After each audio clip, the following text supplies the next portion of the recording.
ఏపీలో కూటమి ప్రభుత్వం అధికారంలోకి రావడంతో రాజధాని రైతులు మొక్కులు తీర్చుకున్నారు.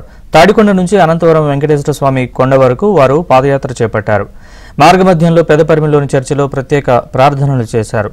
కూటమి ప్రభుత్వం అధికారంలోకి రావడంతో అమరావతి తిరిగి పునర్నిర్మాణం జరుగుతుందని వారు ఆకాంక్షించారు. రాజధాని నిర్మాణం త్వరగా పూర్తి కావాలని వెంకటేశ్వర స్వామిని వేడుకుంటున్నట్లు రైతులు చెప్పారు. 5 సంవత్సరాల నుంచి ఎన్ని తిప్పలు పెట్టాడో, ఎన్ని కష్టాలు పెట్టాడో, ఎన్ని చేశామో, ఎన్ని చోట్లకు పాదయాత్ర చేశామో మాకు తెలుసు. భగవంతుడు అనేవాడి వాళ్ళ న్యాయాన్ని నిలబెట్టి చంద్రబాబు నాయుడు గారి ద్వారా మన రాష్ట్ర అభివృద్ధికి అడుగు వేశాడు. కానీ మన రాష్ట్ర అభివృద్ధి కోసం మేము చేసిన మొక్కులు, మేము చేసిన పూజలు ఎన్ని చోట్లకు తిరిగామోనండి. శిబిరాలు ఏంది, మా శక్తి సామర్థ్యాలు ఇదవ్వకుండా తిరిగాము. చంద్రబాబు నాయుడు గారిని గెలిపించాలని మేము కోరిన కోరికలు భగవంతుడు ఎంతో స్వీకరించి ఇచ్చేశాడు. మేము కృతజ్ఞతగా మళ్ళీ అనంతవరం కొండకు పాదయాత్ర చేస్తున్నాము. మొన్న తిరుపతి కొండకు వచ్చాము. ఇక్కడ పరిమిలో సంతాన మేరీ మాత చర్చి దగ్గరికి వచ్చామండి. లోపల ప్రార్థనలు జరిపి కృతజ్ఞత చేసుకున్నాం, కృతజ్ఞతలు తెలుపుకున్న అమ్మవారికి. మళ్ళీ అనంతవరంకు బయలుదేరామండి. అనంతవరం బయలుదేరి వెళ్తున్నామండి. ఇప్పుడు ప్రశాంతంగా జనం అందరూ ప్రశాంతంగా నిద్రపోతున్నారు. చంద్రబాబు నాయుడు గారు కుర్చీలో ఉంటానా, కానీ ఇప్పటిదాకా అందరూ దిగులుతోనే ఉన్నారు. 5 సంవత్సరాల నుంచి అందరూ దిగులుతోనే ఉన్నారు. ఇప్పుడు ప్రశాంతంగా ఉన్నారు జనం అంతా.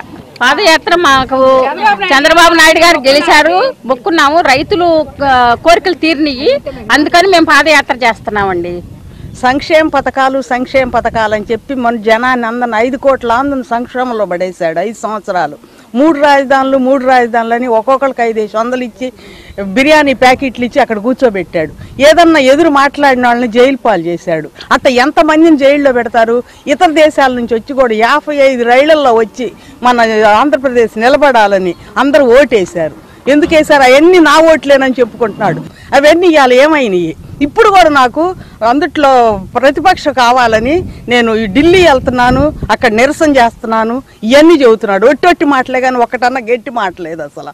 ఇవన్నీ ఇప్పుడు కూడా ఇంత జనం గెలిచి ఇట్లా చేస్తున్నా కూడా ఇప్పుడు కూడా ఎదురు మాట్లాడుతున్నాడు.